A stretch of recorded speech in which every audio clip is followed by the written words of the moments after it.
질문을 하나 드리고 시작하겠습니다. 해당되시는 분은 손을 한 번만 들어주십시오. 나는 귀신이 있다고 믿거나 귀신을 보거나 체험한 적이 있다. 라는 분 손 한번 들어주세요.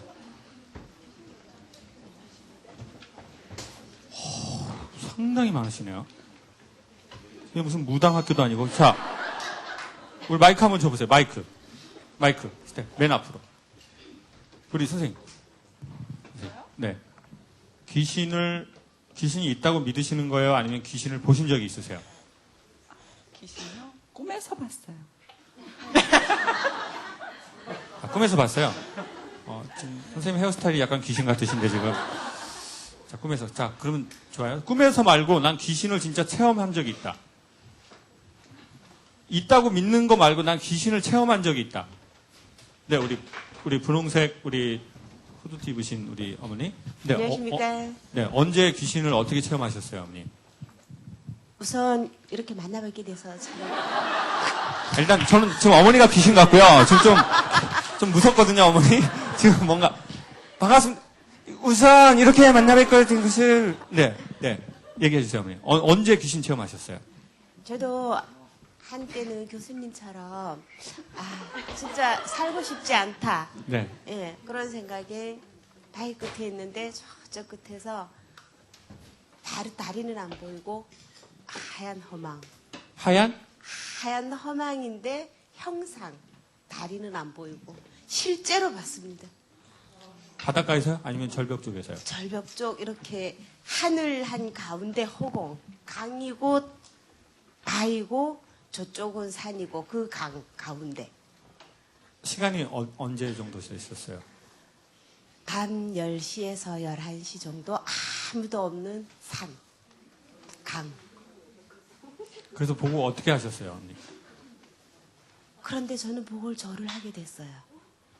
아, 그 영상에게 어머니가 절을 하셨어요? 예. 몇 번을요?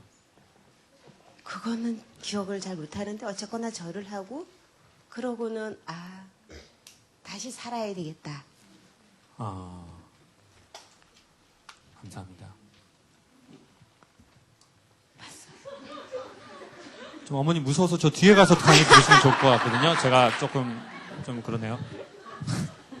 자, 또 나는 귀신. 네, 우리 마이크 한 번만 전해주세요. 어릴 때인데요. 네. 제가 그러니까 국민학교 때죠, 저희는요. 2학년인가 3학년인데 제가 학교를 가는데, 그때만 해도 우리 집들이 전부 다 이렇게 있으면 집에서 굴뚝에서 연기가 나올 때였거든요. 근데 학교를 가는데, 막 친구랑 가는데 그 어떤 한 집에서 연기가 나오는데 정말로 신기하게요. 연기가 이렇게 그냥 이렇게 흘러나오는 연기가 아니라 뽕 이렇게 나오더라고요. 어머니 그건 방구 아닌가요, 어머니? 제가 생각하기에 뽕뽕 이거는 방구. 아니 그게 아니라 약간 그 모양이 완전히 잡혀 있어서 그 모양이 흩어뜨리지가 않고요. 연기가 그대로 이렇게 올라가더라고요. 그래서 제가 너무 이상했는데 그게 아침에 학교를 가면서 그거를 봤거든요. 근데 오는 학교에서 오는데 그 집에서 사람이 죽었다라고 얘기를 하면서 나중에 얘기를 들었더니 그게 혼이 올라가는 거란 얘기를 그냥 믿거나 말거나 얘기를 들었는데 제가 그 연기를 보고 그때는 집들이 다 나지막해서 연기가 그 굴뚝이 근데 그게 참 오랫동안 기억에 남더라고요. 네. 이상입니다. 네, 그건 어머니 제 생각엔 아다리고요. 아다리라고 생각하고요. 여러분 귀신이 있다고 믿으세요?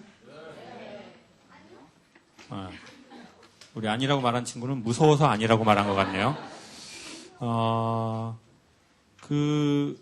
오늘 저는, 우리를 따라다니는 귀신에 대해서 한번 강의를 해보도록 하겠습니다. 제가 처음 귀신을 본 거는 초등학교 들어가기 전이었습니다. 귀신이라기보다는 제가 전라도에 종갓집에 아주 큰 집이 있었는데 이제 거기에 할아버지가 종갓집 장손이었기 때문에 거기서 1년에 한 7번 정도 제사를 지냈습니다. 그래서 이제 제사 지내는 방은 이렇게 상을 놔두는 방이 따로 있었어요. 그래서 이제 제가 우리 한 요 친구 정도 됐던 것 같아요. 그래서 이제 그 상이 있는 방을 딱 열었는데 이렇게 상이 이렇게 딱 있는데 거기서 공중으로 사과가 이렇게 뜨는 거예요. 사과가 이렇게 뜨더니 사과가 한 입을 확 베어 물더라고요. 아니 진짜예요. 이거 강의 재밌게 하려고 하는 얘기가 아니고요. 제가 진짜 본 겁니다.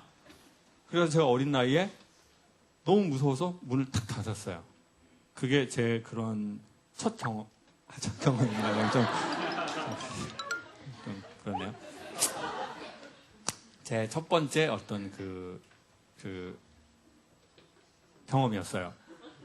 그리고 나서는 이제 뭐 강연 들으신 분은 아시겠지만 제가 이제 뭐 고등학교 재수에서 떨어지고 대학 재수에서 떨어지고 한번 자살을 할까 뭐 이런 쯤에 그 여자 형상을 보고 이제 죽지 않았고 뭐 저는 약간 그런 게 어떻게 몇 번 있어요. 그런 실제 경험이 그런 소리를 듣는다든지. 그래서 저는 오늘 이 귀신에 대해서 얘기를 하고 싶은데요. 뭐 이게 어떤 귀신인지 제가 장르도 소개하겠습니다. 그리고 귀신을 한 번 보는 게 있고 귀신이 따라다니는 게 있어요. 어떻게 생각하세요? 맞아요. 이게 딱 보면 지금 어떤 사람은 이렇게 귀신 붙어 있는 사람이 있어요. 아, 이게 귀신 붙어 있구나. 아, 저 사람 어깨에. 그러니까 이제 전 보러 가면 그런 얘기 하잖아요. 이렇게. 어딘데 들어와 있냐? 제가 왜? 어디 어깨에서 붙어 있냐? 그러니까 사람이 힘들지. 뭐 이런 거 영화에서 보셨죠? 저는 그거 실제라고 생각하거든요. 그게 뭔지를 소개해 드릴게요. 사람이 돈을 벌면 하고 싶어 하는 게 있어요. 사람은 돈을 벌면 크게 두 가지를 하고 싶어 한대요. 첫 번째, 경험을 사거나 물건을 산대요. 여러분은 돈을 버시면 뭐 사고 싶으세요? 네?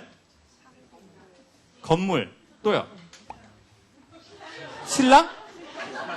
돈을 벌면 신랑을 사고 싶어요? 참 외로운 영혼이 오셨네요. 돈 벌면 사람들은 보통 뭘 사나요? 먹을 거. 네, 먹을 거. 그리고 보통 남자들은 뭘 사고 싶어 하죠? 차를 사죠. 근데 남자는 돈을 벌면 차를 사거든요. 근데 이제, 이동할 거리가 많아지는 사람들은 만약에 돈을 벌거나 자기 업무의 특성이 그러면 차도 사고 또 어떻게 또 하고 싶어 할까요? 그렇죠. 기사를 두고 싶어 해요. 그리고 연예인들도 누가 있죠? 매니저가 있어요. 저는 제가 이 일을 처음 했을 때 제가 직접 당연히 운전을 했죠. 운전을 했고 그때 내비게이션이 없는 때 제가 강연을 처음 했어요. 그래서 일일이 다 물어봤어요. 몇 번 고속도로를 타고 어디에서 내려 뭐 이런 걸 다 물어보고 다녔는데 그 다음에는 이제 기업에서 차를 보내줬어요. 근데 이제 에쿠스의 기사님이 나오신 거예요. 근데 이제 저희 집은 한 번도 차가 없었어요. 왜냐하면 아버지가 이제 청각장애가 있었기 때문에 이제 오토바이나 차가 한 번도 없었고 지금도 없어요. 근데 그랬는데 나는 택시도 비싸서 안 타는데 에쿠스의 기사님이 나오신 거예요. 그래서 저보고 뒷문을 열어주는 거예요. 거기 타라고. 그래서 어떻게 했냐면 강연 갈 때는 안 피곤하거든요. 근데 이제 강연이 끝나면 졸려요. 그럼 이렇게 사람이 졸리니까 무릎이 어떻게 돼요? 무릎이 이렇게 벌어진다고요, 앉아서. 근데 그게 너무 어린 나이에 아버지 같은 분이 운전을 해주시는데 다리 벌리고 자는 게 버릇없어 느껴져서 제가 이렇게 잤어요.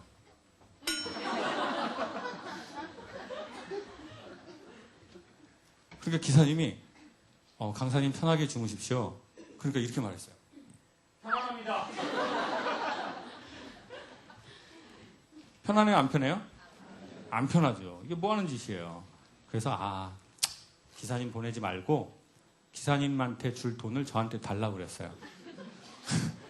그리고 제가 차를 샀어요. 이제 SM5라는 차를 샀어요. SM5 아시죠? 520이라는 차를 샀어요. 이제 1600cc인데 이제 520이라고 되어 있더라고요. 근데 이제 520이라는 거 창피해서 525 마크를 사다가 거기다 이제 붙였어요. 저 그런 놈이에요. 좀 투자반 짓 했습니다. 네. 520인데 525V라고 하는 모델이 있어서 그 엠블럼 그거 7,500원짜리 해가지고 이제 띄고 이제 찍찍이 띄어가지고 이제 제 거 이제 붙였죠. 근데 그리고는 타고 다니다가 이제 1년에 한 4만 킬로를 뛰었거든요. 그러다가 이제 제가 교통사고를 한번 내고 안 되겠다. 이게 운전을 너무 많이 하니 운전하는 직원을 뽑자. 그래서 이제 남자 직원을 뽑았어요. 운전을 해주는 최초로. 그러니까 돈이 어마어마하게 많다기보다는 이제 업무의 특성상 운전을 너무 많이 하고 이제 강의가 끝나고 집에 갈 때 졸리다가 교통사고가 자꾸 나니까 흔히 말해서는 기사가 생긴 거잖아요. 얼마나 좋아요. 항상 기사가 연예인처럼 어디 여기저기 데려다 주잖아요. 근데 한 2년, 3년 하니까 문제가 생기기 시작하는 거예요. 근데 문제가 생기는 게 뭐냐면 항상 내가 감시당하는 느낌이 드는 거예요. 그러니까 전화를 마음대로 할 수도 없고 전화를 받을 수도 없고 그 사람에게는 뭐가 있어요? 프라이버시가 있죠. 전화도 못하고 그리고 내가 누구 만났는지를 다 알아요. 이 친구가. 그러니까 누구랑 통화하는지 누구를 만나는지 이걸 다 아니까 어느 날 숨이 막히는 거야. 나도 좀 내 공간에 나 혼자 있고 싶은데 항상 누군가가 붙어 있는 거예요. 그때 이제 숨을 못 쉬겠다. 나를 지키려고 했던 그것이 나한테 붙어 있는 거예요. 그리고는 작년에 TVN의 가이드라는 프로가 있었어요. 그래서 안정환 씨, 권호중 씨, 박정철 씨, 그리고 저 이렇게 남자 4명이 여자 이렇게 주부들 신청하신 분 7분하고 프랑스하고 벨기에로 그리고 이렇게 여행을 가서 그걸 찍는 프로였었어요. 근데 이제 카메라가 1인당 하나가 있잖아요. 모든 사람이 1인당 하나가 있어요. 그리고 숙소에 들어갔는데 카메라를 5대를 세팅을 해놓은 거예요. 각자 방에. 촬영 끝나는 내내. 그러니까 낮에도 계속 피곤해요. 카메라가 계속 날 비추고 있으니까. 표정을 계속 신경을 써야 돼요. 이게 다 잡혀요. 그리고 제가 카톡할 때만 다 잡았더라고요. 그러니까 계속 그 프로에 보면 전 계속 여행 가서 카톡만 하고 있어요. 그리고는 숙소를 들어갔는데 카메라가 5대 위치를 다 잡고 있으니까 옷을 벗는 것도 어렵고 뭐 생리현상을 하는 것도 불편하고 뭐 누구랑 뭐 이렇게 전화를 하거나 누구를 험담할 수도 없고 그리고 이걸 항상 스태프들이 다 듣는 거예요. 너무 피곤한 거예요. 저는 원래 잘 때 이렇게 옷을 다 벗고 자는 편이거든요. 근데 옷을 벗고 잘 수 없잖아요. 근데 옷을 입고 자니까 또 너무 피곤한 거예요. 이게 계속 5일 동안 피곤한 거예요. 그러면서 이런 느낌이 들었어요. 항상 이제 아줌마들하고도 저희가 조금 스텝을 까는 얘기들을 했거든요. 뭐가 마음에 안 드니까. 근데 그걸 몇 번 깠는데 그게 라디오로 그게 손으로 들어가 버린 거예요. 마이크를 매번 달고 있거든요.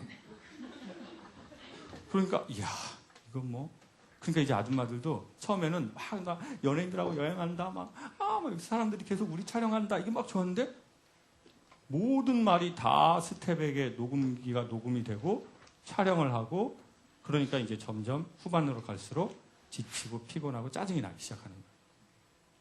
그리고 저는 숙소에서 계속 카메라 5대가 비치니까 옷도 못 갈아입고 씻는 거 생리현상 모든 게 다 불편한 거예요. 근데 정말 화가 나는 게 뭔지 아세요? 제가 통편집이 됐다는 거예요.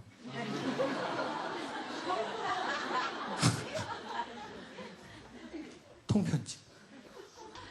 다 날라갔어. 뭐 제가 재미난 것도 없고 감동적인 것도 없어요. 모두 다 날라갔어요. 그리고 시간이 지나서 보니까 이런 생각이 드는 거예요. 항상 누군가가 나를 보고 있는 게 있고 보고 있다고 생각하는 사람이 있어요. 항상 누군가 나를 보고 있다고 생각하는 사람이 있어요. 이게 무슨 말이냐면요. 영화 블랙스완이라는 영화에 보면 주인공이 혹시 아세요? 나탈리 포트먼이에요. 근데 이 사람이 발레리나예요. 근데 발레리나인데 되게 착해요. 그냥 이렇게 안녕하시렵니까? 뭐 이런 애예요. 근데 이제 그 해에 그 뉴욕 발레단에서 블랙스완이라는 주제로 발레를 올려요. 그게 뭐냐면 화이트 스완하고 블랙 스완이 쌍둥이인데 이 블랙 스완이 왕자를 유혹해서 화이트 스완의 왕자를 뺏어서 화이트 스완이 죽고 블랙 스완이 그걸 차지하는 이런 작품이에요. 그러니까 발레를 되게 재해석했어요. 근데 오디션을 보는데 이 블랙 스완 그 역할을 그러니까 화이트 스완인 이 나탈리 포트맨 주인공은 되게 착해요. 그러니까 착한 게 동작에서도 나타나요. 얼굴 표정에서도 나타나요. 얘는 항상 근심하고 걱정해요. 근데 어느 날 너무 그 배역을 따고 싶으니까 주인공 그 분장실에 가서 루즈를 하나 훔치고 그걸 입술에 발라요. 그리고는 맨날 트레이닝만 입는데 이렇게 선생님처럼 옷을 갖춰 입고 루즈를 딱 선생님처럼 바르고 감독방에 딱 들어가요. 그리고 이렇게 말해요. 감독님, 저 블랙스완 시켜주세요. 저 잘할 수 있어요. 그러니까 감독님이 이러죠. 넌 안 돼. 이거 뽀뿌리 사장님이에요. 이거. 그래서, 넌 안 돼. 넌 되게 그냥, 넌 좀 느낌이 그냥 이제 불감증 10대 소녀 같아. 넌 색깔이 없어. 그냥 화이트 스완이면 내가 너한테 역할 주겠는데, 넌 안 돼. 그러니까 내가 진짜 나 하고 싶은데 뭐 이러고 있어요. 그러다가 그냥 안녕히 계세요 하고 나가니까 이 감독이 그래요. 야, 너 내가 가라고 하면 가려고 그렇게 옷 입고 루즈 바르고 내 방에 왔어? 그러니까 이제 여자가 좀 멈칫멈칫해요. 그때 이 감독이 그 여배우에게 그 발레리나에게 키스를 해버려요. 그러니까 키스를 좀 하다가 그 감독의 혀를 꽉 깨물어 버리고 그러니까 감독이 워메가 아니죠. 영어로 하면 뭐예요? What? Shit. My tongue. Shit. 뭐 이렇게 너 뭐 하는 거야? 딱 이렇게 했어요. 그리고는 얘는 나가버려요. 그리고는 이렇게 되죠. 떨어졌구나. 날 뽑아주실 수 있는 감독님이 나한테 키스하려고 그랬는데 내가 그걸 혀를 물어버렸으니 완전 일 다 끝났다. 그리고는 합격자 발표에 딱 됐는데 원래 거기에 그 발레단에 외부에서 새로운 애가 있는데 그냥 겉만 봐도 블랙! 이런 여자애가 들어와요. 나! 블랙! 딱 이런 애. 그럼 알죠? 그런 느낌. 에? 그냥 블랙이야. 약간 선생님 느낌. 선생님 느낌이 나 블랙이야. 그리고 화이트 스완은 그냥 선생님 같은 선생님 느낌. 좀 체격 있는 화이트 스완이 선생님 같은 느낌이고 그냥 화이트 스완. 그냥 화이트 스완이야 그냥 착해. 밍해 그냥. 착해가지고 막 이렇게 열심히 그거나 하려고 하고 선생님이 그 동작 해봐. 그럼 그거 최대한 하려고 막 이렇게 노력하는 그런 애. 근데 그 블랙은 여기도 문신도 있어요. 블랙 이렇게 문신. 그러니까 이제 누가 봐도 얘가 블랙스완 되겠구나. 난 안 되겠어. 거기다 또 혀까지 깨물어 버렸고. 감독님 오매매라고 감탄하시고 진짜. 근데 자기가 돼버렸어요. 그래서 너무 놀래가지고 얘가 이제 화장실에 가가지고 딱 들어가서 엄마한테 전화를 해. 얘 마마거리거든요. 그래가지고 엄마 나 진짜 이번 시즌에 나 블랙스완 됐어. 나 이제 발레리나야. 나 주인공이야. 난 너무 좋아. 그러니까 엄마가 그래 너무 기쁘다. 진짜 너무 기쁘다. 판타스틱 마이 딸 판타스틱. 너무 판타스틱. 얼른 집에 와. 우리 콩글레이션 하자. 마이 갓 막 이렇게 해요. 그래가지고 얘가 화장실에서 딱 나왔는데 그 유리에 자기가 발랐던 루즈로 창녀라고 써져 있어요. 그러니까 이제 얘가 너무 놀래서 그걸 막 닦아요. 누가 했을까요? 블랙. 그 블랙이 이거를 어디서 감독 꼬셔가지고 이게 어디서 아주 그냥 추접하게 어디서 지금 원래 따지도 못할 게 그냥 감독님 방에 가가지고 루즈 발라가지고 이렇게 해가지고 이걸 닦구만 라고 저는 생각을 했어요. 그 영화 다운받아서 꼭 보세요. 시간이 지나서 300원이에요. 꼭 보세요. 완전 흥미로울 거예요, 이제. 그거 누가 썼을까요?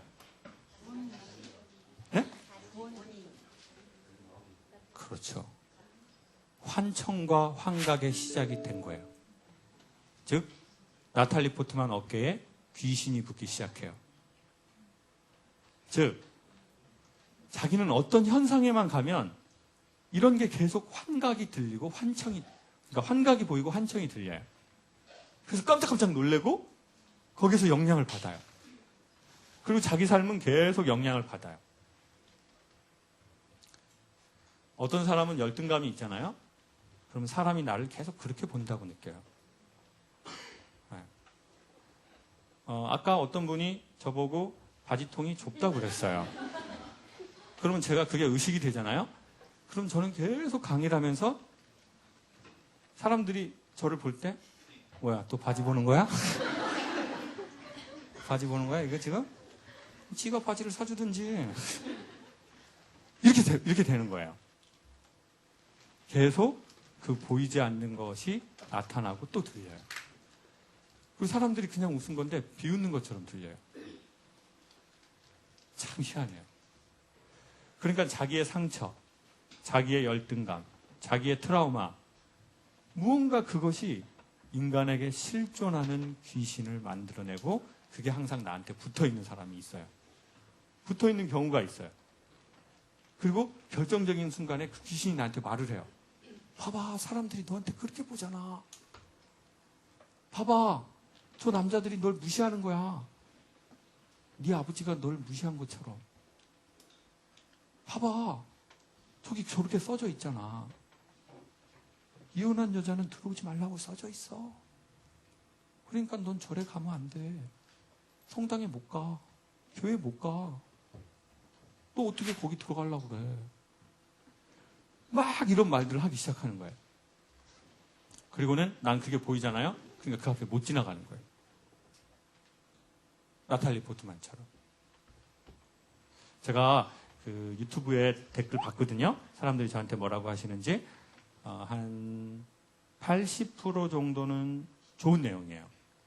그리고 저한테 네가 뭔데 그런 말을 하냐라고 하는 가장 많은 거는 외모를 왜 비하하냐 이런 말이 제일 많아요. 그리고 왜 살쪘다고 여자한테 말하냐. 그 말이 되게 많아요.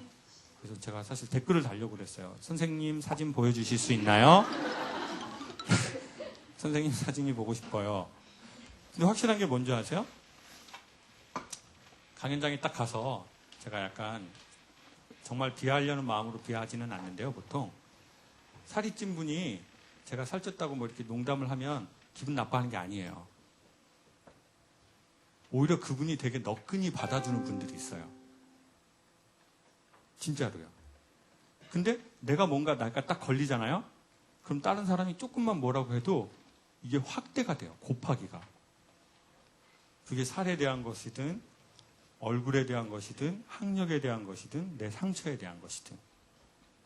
그래가지고 그게 여기에 이렇게 있는 거죠. 근데 이거 귀신 여기 있으면 누구만 몰라요? 본인 모르죠? 그럼 제가 귀신이 붙어 있으면 어떻게 되는지 제가 소개해 드릴게요. 사람들이 나한테 가까이 안 와요. 왜냐면 사람들이 그 귀신을 느끼거든요. 야, 쟤한테는 뭔가가 있다. 근데 그 귀신은 절대 남을 해하진 않아요. 그냥 있는 거예요. 근데 사람들은 그게 느껴지니까 불편한 거예요. 그리고는 아주 가까이 오진 않아요. 어느 정도 선을 두죠. 그런 걸 누구만 몰라요? 저만 몰랐어요. 저는 성악과 다닐 때 항상 군복을 입고 다녔거든요. 워카도 신었어요. 여자애들이 언제 오빠는 제대하냐고 늘 물어봤어요. 근데 제가 속으로 이렇게 했죠. 아유, 육군 나오거나 면제 나온 새끼들. 난 해병대야. 이거 해병대 옷이야. 신발은 미해병대 거야. 아유, 진짜 뭣도 모르는 것들 진짜. 그래서 유튜브에 제가 또 댓글을 찾아봤는데 아줌마들이 제 강연을 보고 막 글을 썼는데 저랑 동기인 오빠예요. 학교 다닐 때 저랑 동기인 오빠예요. 특이한 오빠였죠. 저 오빠가 이렇게 되다니 놀라운 일이네요. 그래서 제가 그 댓글을 보면서 샹이라는 소리가 제일 먼저 나갔고요. 그리고 역추적을 해서 제 동기 중에 어떤 인간인지를 찾아보고 싶고, 그리고 뭐 되게 재미난 글들이 많아요. 제가 잠실 살았거든요. 잠실에 올림픽 파크텔이라는 데를 살았어요. 거기가 이제 공원 뷰가 보이는 좀 좋은 아파트였는데, 올림픽 파크텔 살았는데 전셋값이 올라서 남양주로 갔대요.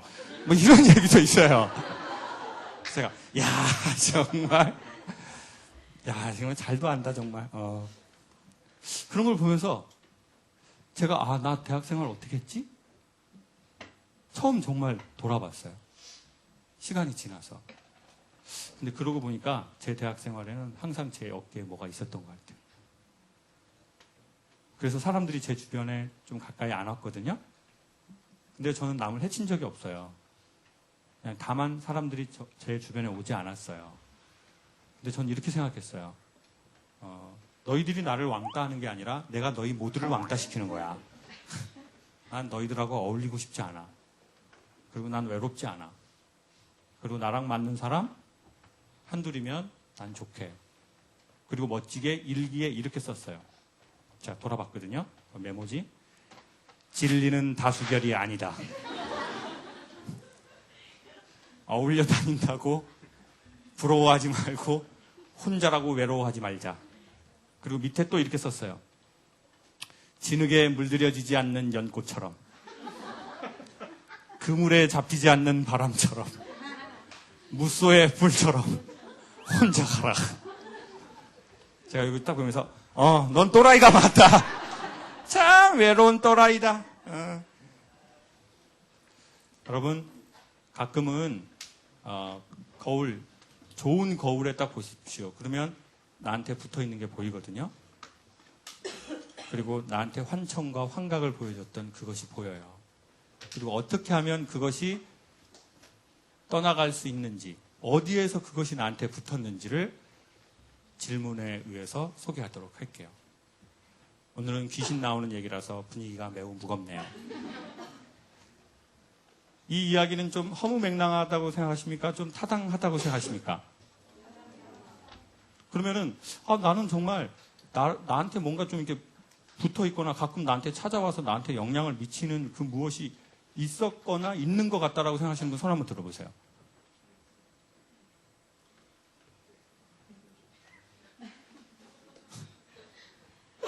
이러시는 분도 계시네요.